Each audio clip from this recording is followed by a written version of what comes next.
Hello, everybody. Welcome to another enlightening episode of Powerful Views, where we explore themes that offer us profound insights for our daily lives. I'm your host, Karan Gandhi.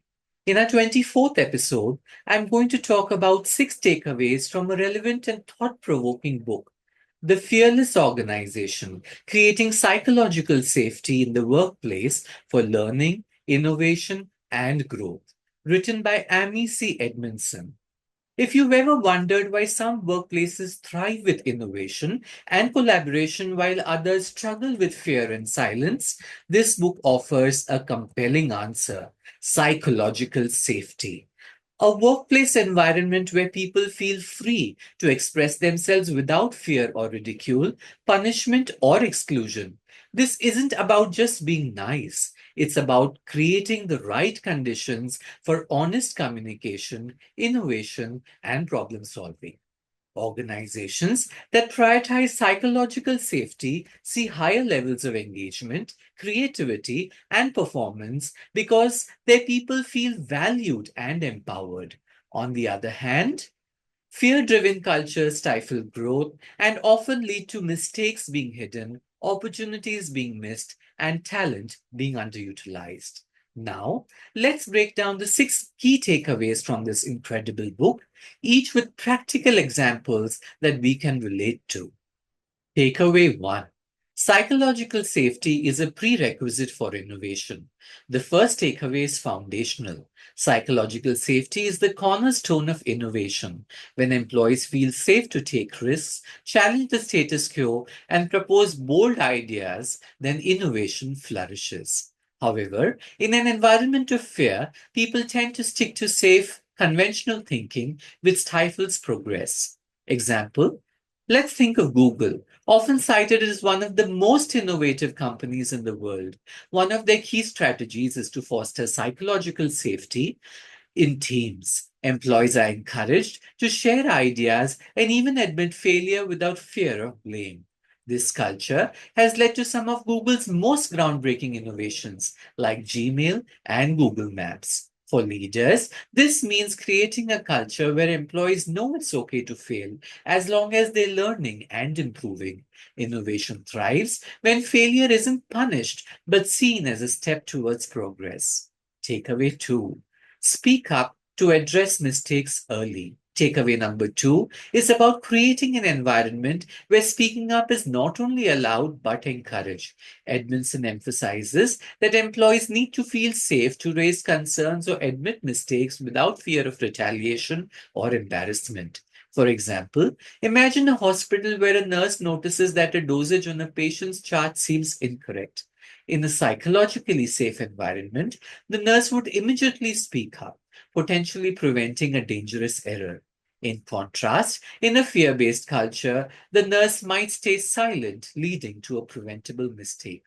As a leader, you can build this kind of environment by responding to feedback constructively and encouraging team members to share their concerns without judgment. Takeaway three: leaders set the tone for psychological safety. The third takeaway is all about leadership. Leaders are the gatekeepers of psychological safety. Edmondson explains that leaders set the tone for whether employees feel safe or fearful in the workplace. It's the leader's responsibility to model openness, humility, and respect. For example, think of a leader who openly admits their own mistakes in team meetings. By doing so, they signal to their team that it's okay to be human and that mistakes are opportunities to learn.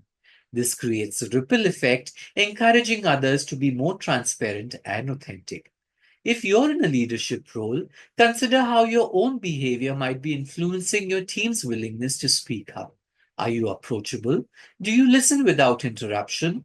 These small actions make a huge difference. Takeaway four: fear based cultures are costly. Takeaway number four is a critical insight. Fear based cultures come at a high cost. The author highlights how organizations with low psychological safety tend to experience higher turnover, lower morale, and increased errors. For example, let's consider a software company where employees are afraid to report bugs because they fear backlash from management. Over time, these hidden bugs pile up and lead to a major product failure. The cost of such a culture is not just financial but reputational as well. This takeaway underscores the importance of addressing fear based dynamics and creating a safe space where employees feel confident to share concerns without hesitation. Takeaway 5: Diversity thrives in psychologically safe environments.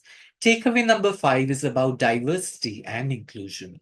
Psychological safety allows diversity to flourish. Edmondson explains that diverse teams bring a wealth of perspectives and ideas. But these benefits are only realized when everyone feels heard and valued. For example, imagine a team with members from different cultural and professional backgrounds.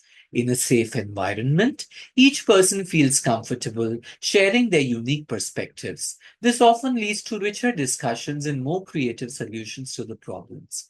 Leaders can support diversity by actively inviting input from all team members, especially those who may feel hesitant to speak up due to cultural or personality differences.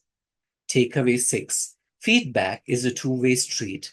Takeaway number 6 is all about feedback. Feedback flows freely in a fearless organization.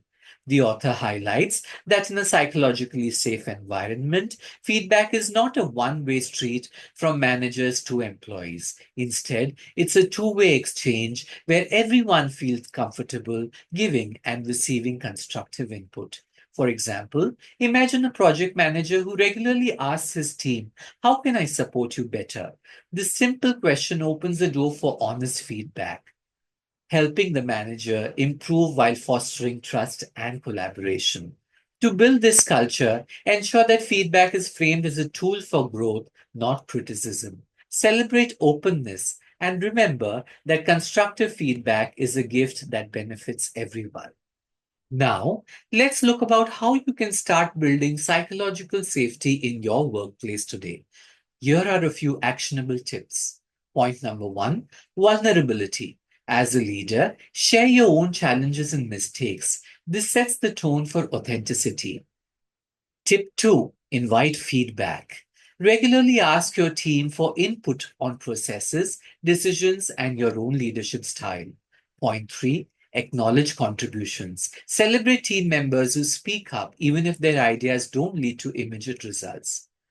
Point 4: create safe spaces. Hold regular forums or meetings with team members when they can voice their concerns without fear or judgment.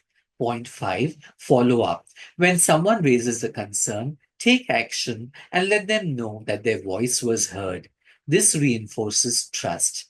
The Fearless Organization by Amy Edmondson is a must read for anyone looking to foster a culture of openness, trust, and innovation. The book's insights are incredibly relevant to today's fast paced, complex work environments where collaboration and adaptability are key to success. By focusing on psychological safety, we can create workplaces where people aren't just surviving, they're thriving. Whether you're a leader, a team member, or simply someone passionate about creating positive change, the principles in this book offer a roadmap for building stronger and more connected teams. I hope you enjoyed this episode of Powerful Views. If you appreciate this content, please subscribe to my channel and hit the like button. Until next time, I'm your host, Karan Gandhi, reminding you to lead with courage, foster connection, and always strive for a fearless organization. Keep safe and stay happy.